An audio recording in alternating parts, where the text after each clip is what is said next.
I don't ever smoke the dizzy, but we can always share some dizzies. It's just a cup in time. This song doesn't have to rhyme. Life's all of us, not every moment we can be feeling fine.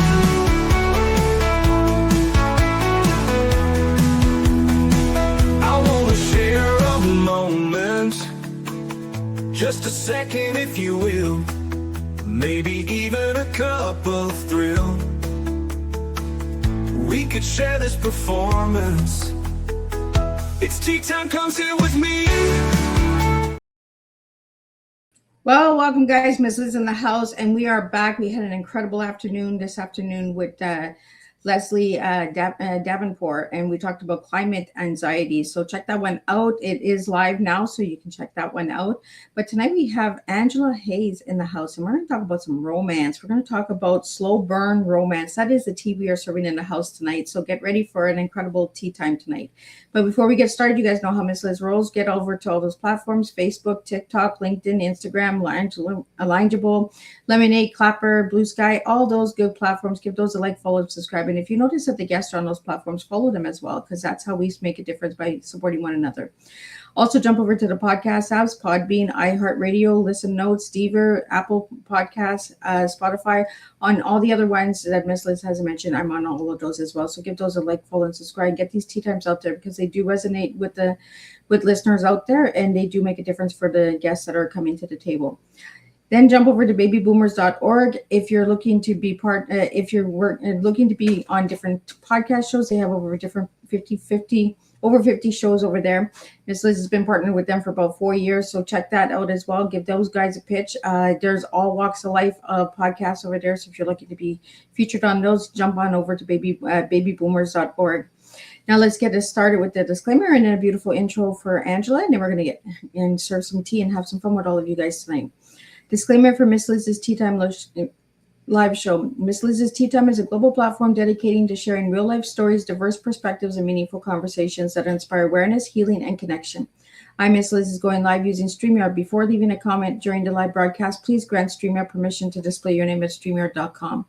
Please be advised that all the content brought forward during any Tea Time show is presented in good faith. However, discussions may include opinions, beliefs, and perspectives that do not necessarily represent the views of Miss Liz or the Tea Time platform. Information shared by guests is based on their own experiences and is perceived to be accurate at the giving time of airing. All guests, viewers, and participants are responsible for using their own good judgment when considering any action or decision that may relate to these discussions. Some episodes may cover sensitive topics, including but not limited to trauma, abuse, grief, mental health, and other emotionally triggering subjects. Listeners' and viewers' discretion is strongly advised. Tea Time with Miss Liz is an open discussion forum designed to offer insight, inspire awareness, and create connection. It is not a substitute for professional, medical, legal, or therapeutical advice. If you require professional support, please seek assistance from qualified professionals or trusted resources in your area. If you have any questions regarding this disclaimer or the content of this discussion, you are welcome to contact me, aka Miss Liz, directly on my email at bookingmissliz@gmail.com, or visit my link tree at Miss Liz's Tea Time. By choosing to participate in, comment on, or view these live shows, you acknowledge and accept this disclaimer. Your participation is entirely voluntary. I, Miss Liz, welcomes you to join the conversation with an open heart, and if at any time you feel this platform is not right for you, I respect your wishes and decision and welcome you back whenever you're ready. Tea Time with Miss Liz is serving truth and awareness one cup at a time. Well, welcome to Tea Time with Miss Liz, where every conversation reminds us that life does not always unfold according to plan. Yet even the most unexpected detours can lead us towards healing, growth, and a beautiful new beginning. Today, we are delighted to welcome Angela Haas, indie romance author, storyteller, and podcast host, whose emotionally rich novels celebrate resilient characters, authentic love, and the courage it takes to begin again. Through books such as My Plus One Equals You and No Climb Too High, Angela creates heartfelt, slow burn romance filled with meaningful connection, personal growth, vulnerability, and second chances. Her stories remind us that love is rarely about perfection. It is about two people finding the courage to be honest, to heal, and to trust that their past does not have to decide their future. Angela writes characters who have lived through disappointment, faced personal challenges, and learned that starting over does not mean starting from nothing. Every lesson, every scar, and every act of courage becomes part of foundation for that what comes next. Today we'll explore the inspiration behind My Plus One Equals You and No Climb Too High, creating emotional, authentic, and resilient characters, why slow burn romance allows relationships to grow with depth, love, vulnerability, and the courage to trust again, writing meaningful second chances stories, balancing creativity, publishing, and podcasting. Angela reminds us that happily ever after is not about finding a perfect life. Sometimes it's about finding the courage to create a more honest one. So grab your favorite cup and join us for a heartwarming conversation filled with storytelling, resilience, romance, hope, and real life tea, truth, experience, and awareness. And let me get Angela in here and let's spill some tea. Hello. Welcome, Angela. Thank you. Thanks for that great intro. Just give me a second. Let's see if it's going to kick in. There we go. We got you, Angela. Welcome, Angela. Thank you so much. Thanks for that intro and thanks for having me. It is a pleasure to have you on the show. I like getting into the good romance books because Yes. I do all the genres, but I like romance. You know, a little romance goes a long way in today's world. So, Right. Angela, tell us a little bit about yourself before you get into the books, who you were as a little girl and who you are now. Well, as a little girl, I was living on the side of a mountain in Colorado. I grew up in Green Mountain Falls, Colorado.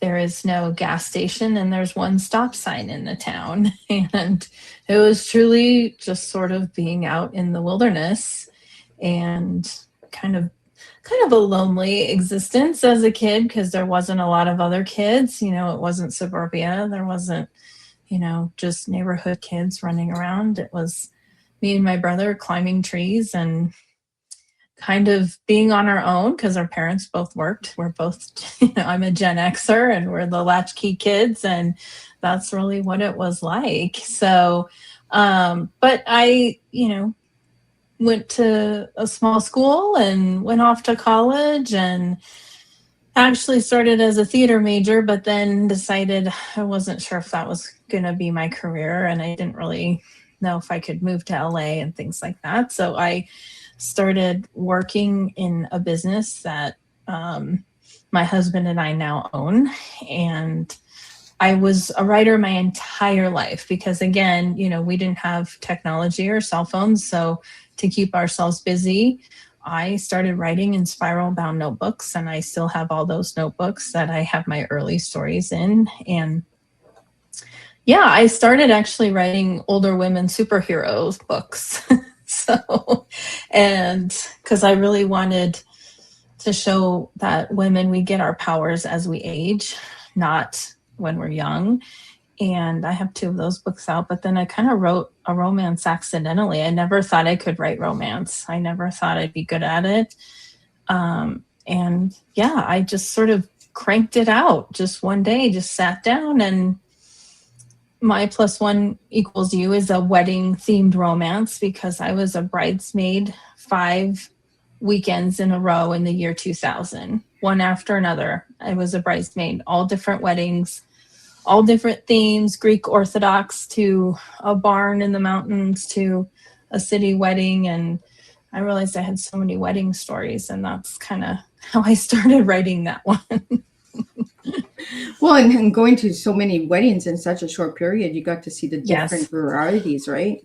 Yes. The very simple wedding to the very religious to the very expensive wedding and everything in between. So yeah, that's definitely what inspired that first romance. So, did you get some of your characters from any of those weddings? Yes, some of the side characters for sure. The best friends in that book are my actual, or based on 2 of my actual best friends that were at my wedding. And just sometimes it's the kind of supporting cast at weddings. The uncle that takes his shirt off and starts whipping it around his head on the dance floor, and the bridesmaid making out with a waiter. I mean, I've kind of seen it all. So yes, definitely a lot of character inspiration. So, Angela, have you ever gone to a wedding where they played a chicken song? Yes, almost every wedding I've been to. Yes. Yep. And for everyone that doesn't know what the chicken song is, and go and check it out, because Yes. I've been to many weddings and even family reunions. We played a chicken song, so it kind of just brings everybody on the dance floor, right? Yeah, it's an obligatory song, and even though you're like, oh my gosh, not this song, you dance to it anyway, probably because you've had some cocktails, but you know, you can complain about it, but everyone has to dance to it for sure. Yeah. Well, Yes. Angela, we have some questions coming in. I'm just going to get them out to you. The first one comes in from Mac. What first inspired you to write slow burn romance instead of fast paced love stories? You know, I've read all kinds of romance, and I just decided I really love the phases of buildup before the intimate moments. I love the flirting, the lust phase, the dreamy phase, and I just love sort of the will they, won't they. And sometimes when I read a book where an intimate moment like happens like really early on, you're like, oh, okay, well, they're already together. There's no push and pull. And I probably have a little bit more, I don't know, I was raised on When Harry Met Sally and those kind of rom-coms, and you know, where there's humor and ups and downs, and it isn't all the, you know, the sex, I guess. So, I mean, that's part of it, but I have a little bit different idea of what I find romantic, but the slow burn, that fits me more than anything. So, well, the characters got to get along, right? They got to be like a Harry and a Sally, right? yeah, yeah, and they have to have a push and pull, and you know, the big intimate moment is kind of the reward of like finally they're going to be together after all they've been through. So, yeah, that's what I like about it. So, Angela, can you tell us if there's some humor in your books, or? Yes, there's lots of humor. I don't take it too seriously. Lots of banter, you know, some silly situations mixed in with the drama. So, yes, especially in No Climb Too High, that takes place on a ranch in Colorado, very much bringing in my personal experiences growing up in Colorado and what that felt like.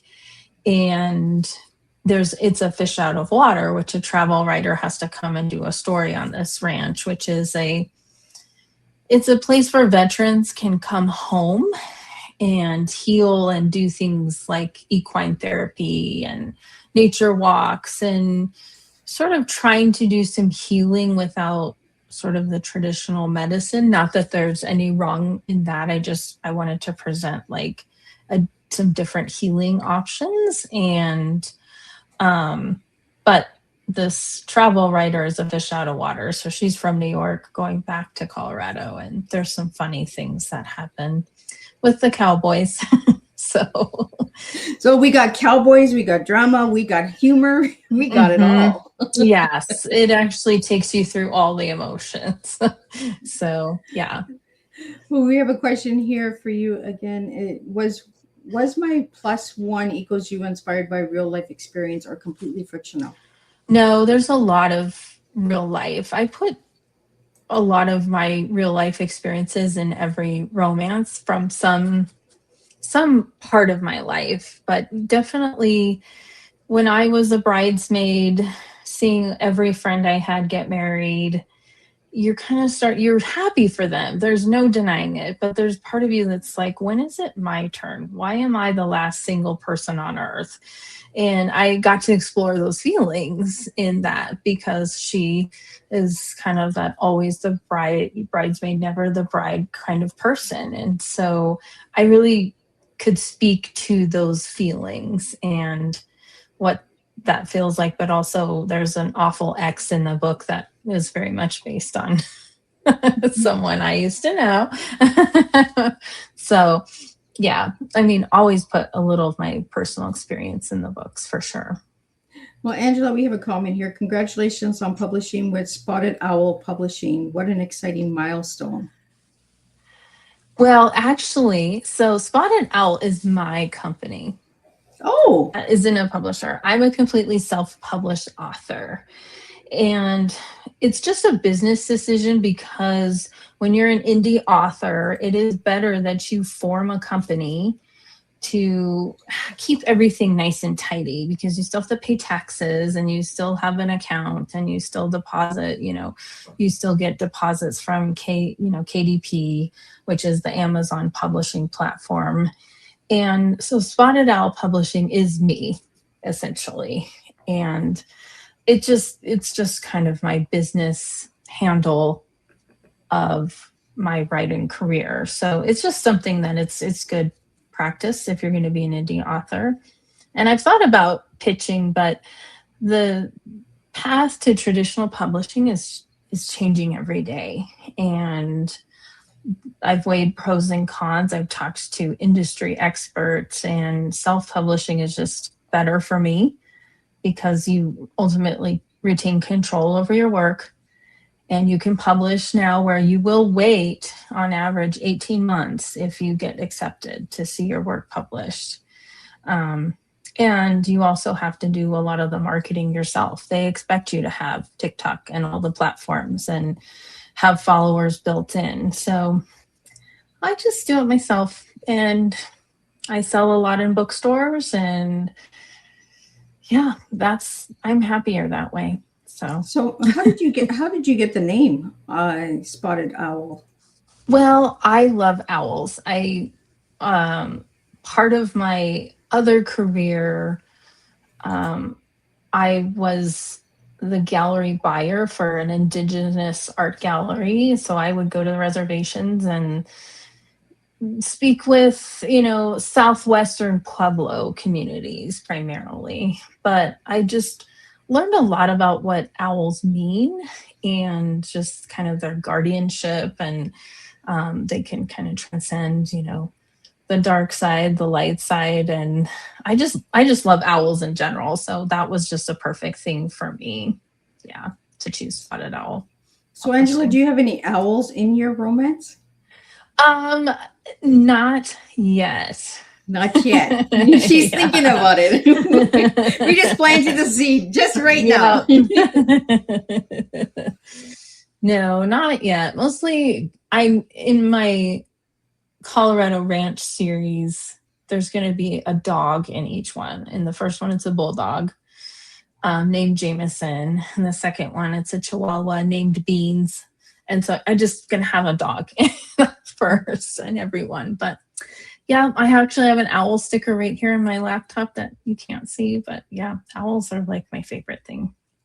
Well, you mentioned bulldogs, and you have two bulldogs. You have an English and a French bulldog. I have a Frenchie and an English, both rescues.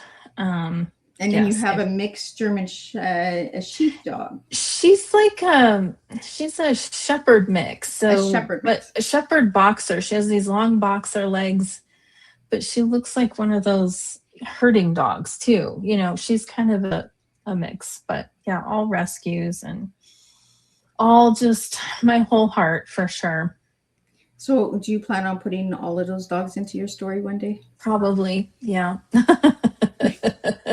This is what we do as writers, right? We throw people in that we know and animals that we know, and then people that read the stories, unless they know us, they don't really know that it's them in there, right? Right, exactly. Yeah. So we have a question here for you again, and it was No Climb Too High inspired by any real life experience? Yes. So just growing up in Colorado and camping and hiking and learning about wilderness survival, and I just decided I don't like it. I don't like nature anymore. I've seen that. No camping. Yeah, I don't like camping. I've done it all. I took orienteering so I could, if I got lost, I knew what to eat and how to find fresh water and build a fire, and I could do all those things. But it just was a lonely childhood. It just was. And I don't know, there's just in the woods, when you're really in the woods, and that's where your house is, there's no garages or lawns or street lights, really. I mean, there's one down the road, but it's kind of scary growing up as a kid because there's wild animals. I've been chased by a bear. I heard mountain lions, seen mountain lions. There was, when I was a kid, Unsolved Mysteries filmed an episode with Robert Stack. Remember Robert Stack? And he was on my street because people kept seeing Bigfoot. So Unsolved Mysteries came to my street. And so all these things, and it was like, I was scared a lot as a kid. I just wanted a garage. I wanted to live in suburbia. I wanted to be with people, you know, and I just work through that with my main character, Roxanne, because she's coming home in a way and making peace with the reasons why she doesn't like Colorado anymore. Now, Colorado is an amazing state. So it's a beautiful place to live. We have the best water. Like, we just have great things here. And the weather is usually really wonderful. But for someone who grew up here my whole life, there was a time where I just fell out of love with it. And I really work through that with my character. So, you know, and Angela, I can see why you don't like camping, because you're like camping all your life as a little girl, right? Oh yeah, that's all we did. It was like hiking, camping, being outdoors, which was great. I mean, you learn a lot, and I learned a lot about nature that I appreciate, but you know, once you do it in college too, I want to sleep in my bed. I don't mind hiking, but I don't want to be lighting a fire and smell like campfire. And just because I've done it my whole life. So there's a part of me that doesn't ever want to do that anymore. So Angela, did you ever see Bigfoot? I tell this story, people tell me I'm crazy, but there's people really who have seen it. They swear to you that they've seen it out there. And there's so much wilderness out here, you can't map it really. But when people are like, well, you would have seen a dead one. Well, I've never seen a dead bear. I mean, I've never seen a bear skeleton in my entire life of hiking Colorado. I've never seen, but they exist. But so I tell the story where I heard something one night, and it was a sound that I couldn't identify. And I have heard all kinds of animal sounds. That animals make weird sounds and different, like mating or finding cubs, or they make different sounds. I've heard bears hiss like snakes. It's not that. But I was visiting my parents, like I was home from college for something, and I was typing on my computer, and this call rings out through the valley, and it stayed in the air for so much longer. And my body started to react before my mind was like, what's that? The hair on the back of my neck stood up, on my arms, goosebumps, my eyes started to water. Like, I went into a fight or flight mode just from the sound. And I was 20 years old and I wanted my mommy. I went upstairs because it scared me so much and I couldn't identify it. And then years later, I'm in my apartment vacuuming, and I had the Discovery Channel on, and I didn't even pay attention to what show was playing. I just had it on for noise, and I hear that sound again, and I just reacted the same way, and it was a Finding Bigfoot show. Wow. And I was like, that's the sound. Like, I didn't connect it to Bigfoot when I heard it, but then when they were playing it back as a Bigfoot call, I was like, oh my God. So who knows? But you never know, right? I can't explain that sound.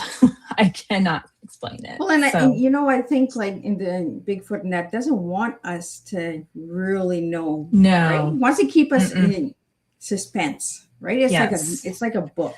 It's a Right. suspense. Do they fall in love or do they not fall in love? Right, exactly. They don't want to be found. So yes.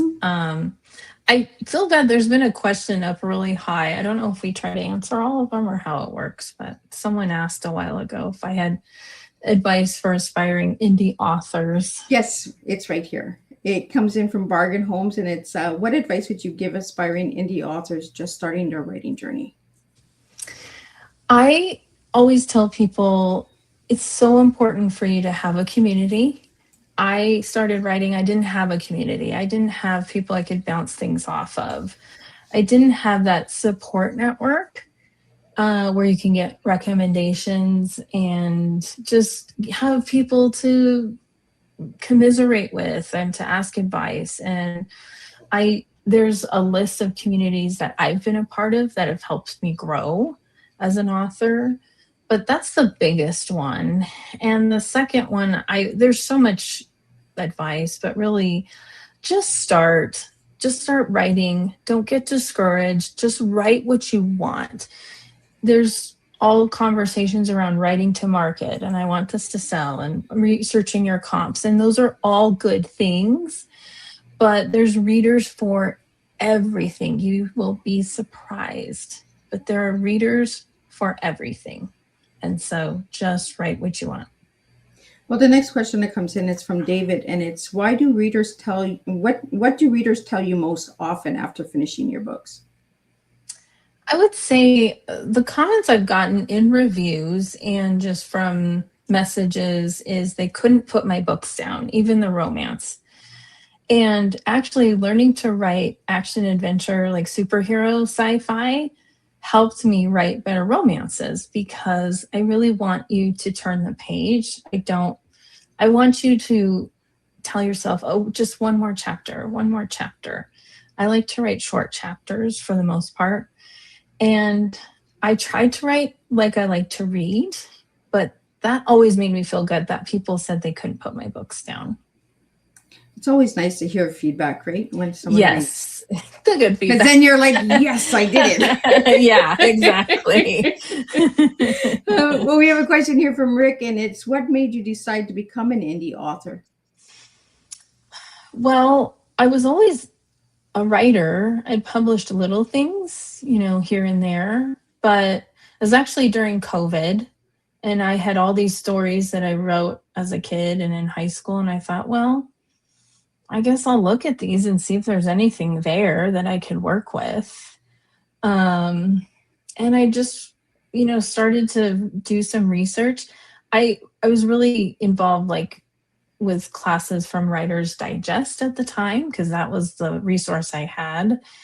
And I took a class, I paid for a class, and it was supposed to be working with how to pitch to an agent.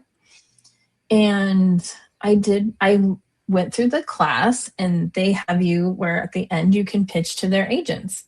And I did my outline and pitched to them, and they ripped it to shreds. And okay, I learned from that, but at the same time, I did pay for this class. It wasn't like I was cold calling some agent to tell me this is terrible, so you should just not be a writer. Yeah. And so after I cried in the shower, I went to Facebook and said, is this normal? Like, this was a class. Shouldn't they have been, I think you can always learn from feedback, but telling me to quit, I wasn't totally prepared for that. And then I met someone who was like, no, I'm going to help you. Someone came out of the ashes and said, let me guide you. And from there, I just started to learn more about the indie space and started to feel like, hey, I can do this. So that's kind of my... Yeah, well, some feedback is nice to get, but some feedback is a little harsh, right? And it's just like, yeah, tell me to give up on my dream. Like, that's not. Well, and there's no information. Feedback is true information. It's actually the marriage of praise and criticism. Yeah. And so you can learn from it because it's giving you something specific. Saying this is awful, well, that doesn't tell me really why, and you should quit. That doesn't help me grow. That's kind of like a direction, right? That's kind of like this is what I think you should do with your life. Like, how dare you tell somebody what to do with their lives? Rude. Okay. Yeah. And especially when you pay for it, that's even an extra step. I know. Right? I was learning, I wasn't trying to just cold call this person. I was trying to learn and but it happens. Even that's the other piece of advice. You are going to get 1-star reviews. You are going to have people say they hate your book. You are going to have people, it is tough out there. You got to have a tough skin. But I that happened for a reason. And from there, all these other good things happened. So sometimes you have to go through that bad, but something good is coming. Absolutely. Well, the next Yeah. question that came in is, how do you balance humor and emotional moments in your novels? Well, it's actually when you're writing action adventure or when you're watching an action adventure movie, right? There's ups and downs. And you have the planning stage in like a ensemble like Avengers, they get around the table and tell how to do. Then they're getting ready to do it. You're climbing up the roller coaster. Then there's the big fight scene. Then they come down and be like, wow, that was a big fight scene. It's kind of the same with romance. The humor allows you to buffer and help your reader get into and kind of get into the couple, but have light moments so that when you're building up to a real dramatic one, when you come back down and diffuse it with humor, then it's not so emotionally draining or overwhelming. So I just try to plan beats of humor when it's appropriate, and then leading into something a little bit more dramatic, whether I'm writing action, adventure, or romance, and then come back down with a lighter moment, just so we have a chance to breathe. So Tell us a little, Angela, tell me a little bit about your characters in the book. Are they in their 20s, 30s, older? So I always write primarily older characters, and I say older, we're not 20 somethings. There's nothing wrong with 20 something protagonists, but I just love writing from that older point of view because I feel like a 20 something sometimes hasn't really been through a lot of relationships. And so to me, there's not a lot that to overcome all the time. I'm not saying, again, I'm just saying in general, even when I was 20, I did have some hard times, but at 20, between 20 and 40, wow. So I like writing 40s to even 60-year-olds, just like from their viewpoint. So I will always write slightly older characters. Well, I like that you bring in older characters because they really understand heartbreak, right? Mm-hmm. Yes. Yep. And sometimes it's harder for them to heal. It's not an easy healing. And I love working with that because, we get a little cynical or jaded. And sometimes healing that kind of soul takes a little more work and a little more love to me than the heartbreak you might experience at 21, just from just your high school breakup or something, So, yeah. Well, we have a comment here from Clayton, and it's about trust, patience, and showing up. That's what it is about a good love story, right? It's the trust, the patience, and showing up to heal those wounds and heartbreak sometimes. We have another question here from Clayton, and is what's your favorite part of publishing process, writing, editing, or seeing readers react? Well, actually, I've gotten better about the editing, just drafting and getting everything on paper, and then going back and really connecting the dots and making sure everything's woven together really nicely. So the writing sometimes is the most frustrating part for me. But once I get it down and then I can go back and I'm like, wow, okay, I see what's happening here. I hate putting it out there for readers to react to because I'm always like, be gentle. You didn't read the next chapter. Don't be mad. I know. But my first romance actually has an average like 4.5 and almost 600 reviews at this time. So very good feedback. And it helps to buffer the occasional 1-star where it just wasn't for them. So yeah, but editing is my favorite part. Well, Angela, I'm going to bring up your book. If you just want to describe what the cover looks like for the audio listeners, what we're looking at, tell us how it came together for the cover.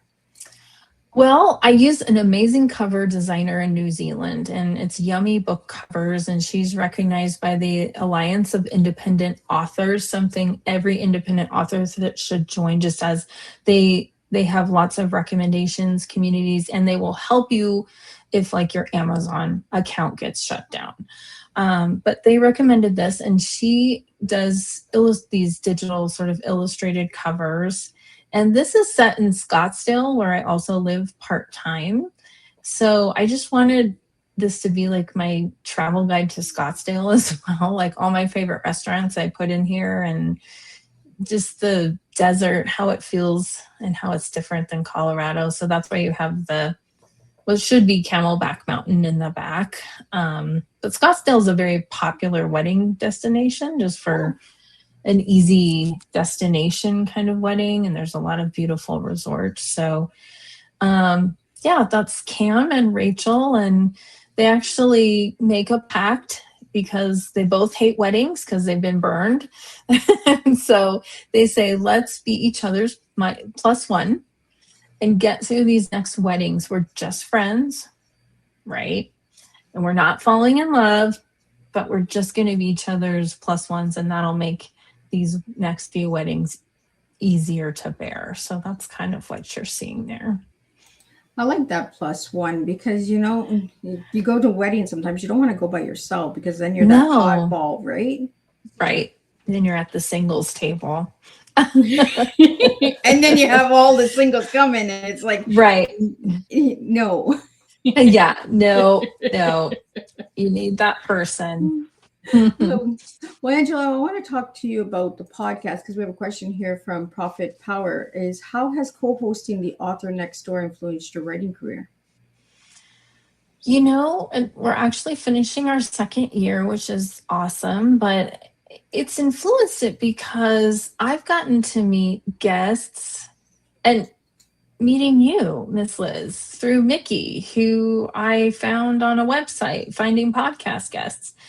It's amazing the connections I've gotten from it, but also when we have a guest on, I always learn something from them that I can use in my author career. And I'm always like, sometimes I have to be careful because I'm like hanging on their every word and it cuts to me and I'm like, oh my gosh, I'm supposed to answer a question, because I'm just like so enthralled in what they're saying. I forget I'm supposed to be hosting a podcast.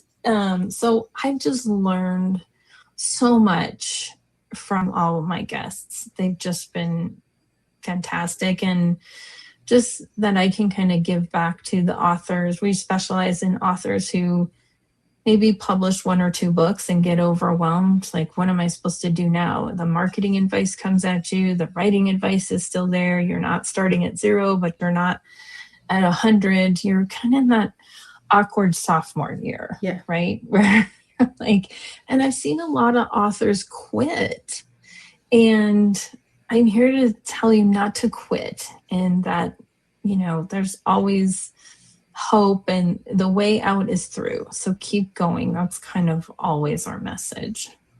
Well, especially in today's world, right? The writing world is so overflooded, right? Oh, it's same as like the podcast world. It's overflooded. There's so many people that are doing podcasting, some that shouldn't be doing it and some that should be working harder on their podcast because they have an amazing platform, but they get distracted because they see the little guys just horsing around. So then they start to horse around and I'm just like, come on, like get it together, guys. Like, you got something good here. Like do it. Like, do it more. Yeah. Or if they're not consistent, like they have a great podcast and then it kind of, they're doing an episode and then there isn't another one. And like just keep bouncing them out there, like, and have different topics. And I'm the same way, Angela. When I have a guest and I get like really into it, then I'm like, oh shoot, I'm hosting. I got listeners. Oh yeah, that's right. I got to get the question out. But I learned something from every guest, whether it's writing style, it's a adversity story, overcoming something, a healing journey, spiritual difference, like what people do to get over their challenges, writing styles, the different writing styles that the authors bring to the table, the plots, the schemes, the characters, how they get the names. That always makes me amused, right? Because some of the names that some of these characters have in books, I'm just like, where did that come from? Like, did you have a dream about it? Did you like... Right. Was it a little cartoon that you doodled when you were a little kid? Where did it come from? I actually have a whole workshop on this and the importance of naming characters, because a lot of times we see a character name on page and it looks really great, but do we ever say it out loud? Because it looks, there's eye names, as they're called, where they look good on paper, and there's ear names where they sound good, and you have to find the ones that are both, because some, if you say them out loud, they don't sound very good. And if you think about it, when you're reading, you're saying it out loud in your head. You can almost hear yourself reading. And when you have a name that doesn't work, people trip over it. It almost takes people out of the story if the name is Too complicated, right? Yes. Like it might be cool for the author, but the person reading Right. the book is like, how do we pronounce this? Like, how do you say this? And then you're so focused on the name that you lose interest in the book. Absolutely. You forgot who the character was because you can't pronounce their name. And as an author, you have to think, do I really want to type this for 90,000 words? You know? Do I really want to type this complicated fantasy name every time? So, yeah, you have to be careful with that stuff for sure. So, Angela, what do you want the readers to discover about themselves after they've read your books and your stories? Well, I think I have a message in each book. You know, my superhero books, it's about women being stronger together. I think some women, when they compete against each other, they lose and they hurt each other. Yeah. And we're stronger together is the theme. And that kind of comes from me and my career working just in different female-led offices and different things. But in No Climb Too High, my main character, Roxanne, she's so used to stuffing all her wants and needs down, you know, and just sort of shutting down. And I really wanted to explore how I think sometimes if you're seen as a strong woman, you're supposed to be impervious, right? We've seen it with some of these superheroes that come out in some of these movies where the woman's just a badass. She's just strong from the gate. She doesn't need anyone. She doesn't cry. She's just super. But it's not realistic. And I think that puts pressure on us to feel like we can't cry if we need to, and we can't ask for help. And I'm a strong woman, but I got to be honest, I don't want to make the decisions all the time. I want someone else to make a decision for me, you know? And because we feel we have to carry so much that it was fun to explore that feeling that you have to be invulnerable sometimes to be considered strong. And I think we need to go back to the balance of that. And with my plus one, just what you have to go through to find your soulmate, sometimes it's just not easy because you both have to heal in order to love someone enough again. So yeah, those are just different themes that I hope readers can identify with. I always want my characters to feel relatable. Like someone says, oh, I know how that feels. I really want them to see that, like to see a little bit of themselves in my characters. Well, you know, and the soulmate love or the twin flame, they call it, you know, that is a hard love because you butt heads. One's a runner, one's a chaser, right?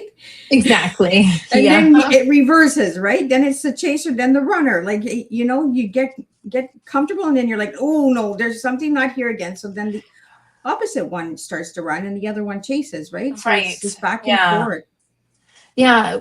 As soon as sometimes we feel that comfort, it's almost, we go into fight or flight because it's like, am I allowed to feel this love again? Am I allowed to feel safe? You know, sometimes we put up so many walls because we're like, man, this is too scary. Or I love how I'm feeling and I don't want to lose it. So I push it away myself. That way I'm in control. Yeah. And those are things that I think when you're dealing with older characters, you can explore in romance. But it's funny that when I use this service that gets ARC readers for you, the advanced reader copies, and it was funny that the 20-something influencers didn't like my characters. because they wanted them to fall in love instantly. They didn't understand what the problem was. Like, why isn't he just falling in love with Patience, her? guys. And it's like, well, because he has to overcome all this other stuff so that he can be whole again. There's a journey, but it was my more mature influencers that absolutely loved it because they understood the journey. So it's interesting, when you have two different sets reading the same book, just get different feedback for sure. So, Angela, have you ever interviewed like couples, like older couples that have been married like for 40 years, 50 years, and get their take on how they fell in love and how they kept it together? I have, just in different, conversations with people we've met in our life. And honestly, it's the same message of, it's just the little things that make a difference. The little things that you can do for each other that show love, but it's also, don't get upset about the little things. Is this really worth being upset about? Is it something so small? The couples that have stayed together don't tear each other down. They really are best friends. And I think that's what I love to emulate. I think you do have to have a friendship first. It doesn't mean you can't have passion, but the friendship is what's going to carry you through the good, the bad, the ugly, if you have that foundation. And that's what older couples have said. It's like, we're best friends. No matter if they've been married 10 years or the last one I talked to are married 53 years. So that kind of what has resonated from me talking to older couples. Yeah, my grandma and grandpa were married for 60 years, and my grandpa said, your grandma was always right. Yeah, that's also sometimes the default. Just let the wife do what she wants, which we like that, but no, we want it to be a partnership. But yes, there's been, many men have just said, just let her do it, whatever it is. It's a common theme. Yeah. Yeah. And my grandma used to always say, my grandpa kept the house warm. Mm-hmm. Yeah. So, yeah. But it's like the older couples, right? The newer generation with romance, I find that it's about the passion, right? It's about the sex and the romance and all that. Yeah. They're not building the friendship up. And then they're wondering why Right. they can't stay together long, because they've already committed to that part of the relationship before this part of the relationship.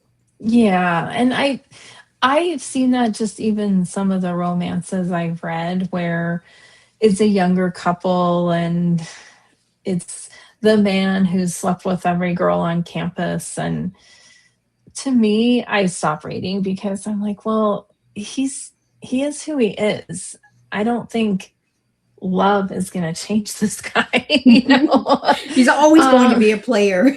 Well, I mean, some, not all, but I mean, if you have that mentality, I think that's just who you are. It's not right or wrong. It's just how those people are. But I think it's harder for me to see that love is going to save the day there, versus an older couple who starts out as friends and knows those little things. And then so when they do finally have their intimate moment, it's so rewarding, because you've already been seeing them together. So in your books, Angela, are there any happy ever afters in the books? Oh, yes. I mean, that is a requisite. I mean, that is a prerequisite of romance. And what I had to learn about romance, I mean, every genre has conventions, but you have to have either a happy for now showing them together or that happily ever after. And there's many conversations around this, but a lot of authors and readers feel like if you don't have a happy ever after, it's not considered romance, true romance genre. So yes, they all end in some sort of happy ever after for sure. And how has your journey as an indie author showed you about yourself, like the softer side or the more edgy side? Like, have you found something about yourself through the writing journey of being an indie author? I think, I've always been pretty driven, but I think I'm my toughest critic. I think most people are. You're never going to be harder on yourself. No one's ever going to be harder on yourself than you. And that's definitely what I've had to make peace with trying to make my books perfect or going back and forth, having stage fright before I publish something and just getting it out there. And I've had to be more patient with myself and give myself more grace. There's things that I'm great at writing and there's things that I'm not so good at. And as long as I'm willing to learn, that's where it is. But I have been surprised by my perseverance in this because this is hard. If people tell you it's easy, it's not. There's a lot of times when I said, why am I doing this? But I always can answer that question and keep going because I love doing it. I love escaping into different worlds and characters, and it's a good, healthy thing to do, especially in this timeline. So, yeah, that's kind of what I surprise myself with. And Angela, how long did it take you to write the books? Well, I'm a slow writer, so it takes me anywhere from, I would say, 6 months to actually write a book. And then probably another, although I'm getting faster at editing, 6 months to edit. And in that editing process, I include like sending things out to alpha readers, people who are going to read it, and editors and things like that. You have to you're beholden to their timeline for how long it will take them. So yeah, for me, the writing isn't too bad, but it's everything else that just takes forever. So, but hey, one book a year, or if I can get two out sometimes, that's about my production pace, which is fine, you know. So, Angela, do you have any books in the works that are coming out? Oh, yes, I have too many. I have an idea every day. That's my problem. I wish I could turn off my brain and write faster so I can. I have book 3 coming in the Keepers of the Universe series. And I'm working on the sequel to My Plus One Equals You. And then there's also several in the No Climb Too High series, but I also have a romantic suspense series that I've outlined that's just the titles are like the call signs of these ex-military members who are now, they're kind of working for the bad guy, but then they turn good again. It's like a shadow 18. But it's romantic suspense. So they fall in love along the way. So Torch, Jester, and Rio, and those are like the 3. I like those names. And those are their call signs. So yeah. So I just gotta have a day job and every other responsibility as a grown-up. Someday I'll get all these out for sure. So, Angela, are you a morning writer or an evening writer? I'm a night owl writer, which is why Spotted Owl fits me also. I just have more energy at night. And, when I go through the day, I'm like driving to do something or doing laundry, I'm thinking about the story and making notes. And then once the house is quiet, the phone isn't ringing, the emails have stopped, the dogs are asleep, husband's asleep, I can just go in my little office, and that's almost my selfish creative writing time. And that's another piece of advice, is really be selfish with your writing time, even if it's 30 minutes. But sometimes I think we're conditioned to say, oh, if I'm doing something really creative, I'm being selfish because I'm not being with my family or I'm not doing my to-do list. But your creative time nurtures you and it helps you for all your other times. So you need to be really selfish with that and stick to that. And even if I don't write anything, I still go into my office hours and do something writing related so that I'm keeping it going and holding myself accountable to that time. So, Angela, has your husband read your romance books? He's read the sci-fi ones. He started reading the romance one and he got too embarrassed and he put it down. And he put it down. He's like, Angela, what?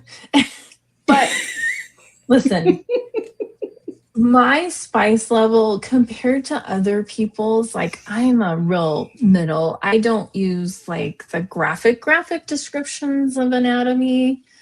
It's more demure. It's still open door.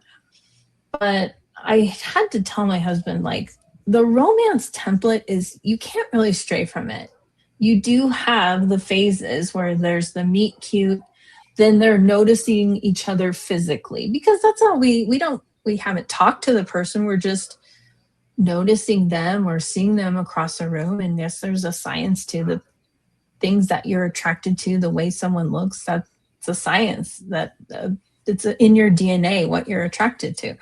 So they have to notice each other, and then they, start getting to know each other emotionally, and then it builds. But I think he stopped when I had my female character describing the male and oogling him a little bit. And I'm like, listen, that's how you have to do it. That's not me. I'm not suddenly thinking about this as we drive by someone. This is just how you have to do it. He didn't believe me, but he can't read those, and that's okay. He reads everything else, very supportive. So that's just fine. I don't really want my mother reading them either, but I did write it safely in case my mother read it. So Well, that's the thing, right? Because it's a character that you're building. It's not like this is what, Right. Yeah, it's not, I mean, there's part of me in it, but it's not like me. I'm not, feeling Yeah. these things. You have to use specific language, and actually writing a sex scene is a lot more challenging than I thought it was ever going to be, because you really have to use specific words and beats and rhythms. It's like writing a fight scene only with kissing, basically. So I had to relearn that. But yeah, I mean, people are making moves just like in a fight scene. They're just different moves, right? So it's hard. So I wasn't just sitting there in my computer like, oh yeah. I mean, that was the most challenging part, writing sex scenes, to be honest. So, Angela, what message would you have for somebody who's writing a romance book right now? I would say read voraciously, read all kinds of romances, because out of that, you will find your lane. You have to decide what do you want to be as a romance author? What kind of romance author? Do you want to write what people call smut or really spicy romance? Well, there's certain ways you have to write that to appease reader expectation. Or are you going to do closed door romance, which is no sex on the page? It's just implied. Whatever you do, it's just that you have to be comfortable writing those scenes, because if you are uncomfortable writing them, your readers are going to be uncomfortable reading them. And so read, and figure out which books you'd like, and then kind of study that author if you're just starting. That's what I did. I love Emily Henry. She's just perfect for me because she has some steamy scenes, but it's not graphic, and it still is wonderful to read, but it's mostly about the characters. So I latched onto her books, read almost all of them, and I learned a lot. So that's, if you're just starting, I would say start there. Well, Angela, if you'd like to give out your website, just spell it out for the audio listeners, and your final message for tonight. My website is a Haas Writes, so AHAAS Writes.com. And I'm a Haas Writes on Instagram. I believe you can also find me there, or the Author Next Door podcast. My final message is, I guess in general, just keep writing, keep doing. That's how we sign off the podcast. And even if you're getting discouraged, the way out is through. Keep going. You are good enough. You can do this. And even overcoming all the challenges that I've had, I still find joy in my writing. And if you find joy in what you're writing, that's half the battle.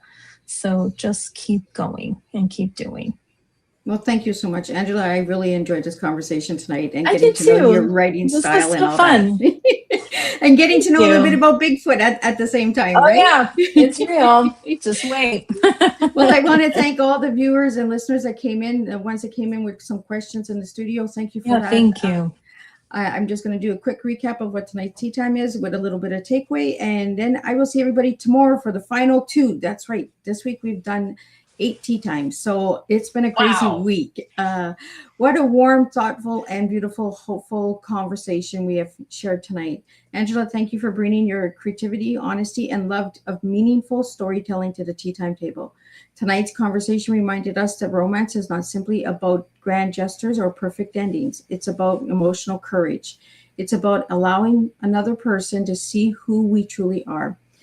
It is about learning from disappointment without allowing it to close our hearts forever. Through My Plus One Equals You, No Climb Too High, and the resilient characters within your stories, you reminded readers just that second chances are not signs of failure. They are invitations to grow wiser, love more honesty, and begin again with greater understanding. We explore storytelling, slow burn, romance, vulnerability, personal growth, and the beautiful truth that love often arrives while people are still learning how to believe in themselves. One of tonight's greatest takeaways is this: a second chance is not a return to the life we have had before. It is an opportunity to build something stronger from everything we have learned. Angela, your stories reminded us that the strongest relationships do not erase our paths, they make space for it, they honor the journey.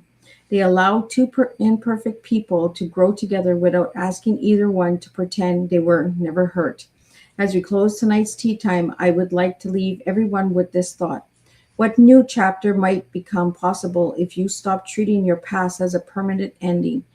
Sometimes the heart does not need proof that everything will be easy. It simply needs enough hope to take one more step. Angela, thank you for creating stories that celebrate authentic love, resilient hearts, and the courage to choose new beginnings. Until next time, continue writing hope into every chapter, continue believing in the power of second chances, and continue serving real life tea, truth, experience, and awareness, one heartfelt story at a time. And tonight's takeaway from Miss Liz is: love does not require a perfect past. It asks for an honest heart, the courage to grow, and the willingness to believe that even after disappointments, life can still offer us a chapter filled with connection, healing, and hope. And I'll see everybody tomorrow, and we'll do this all over again.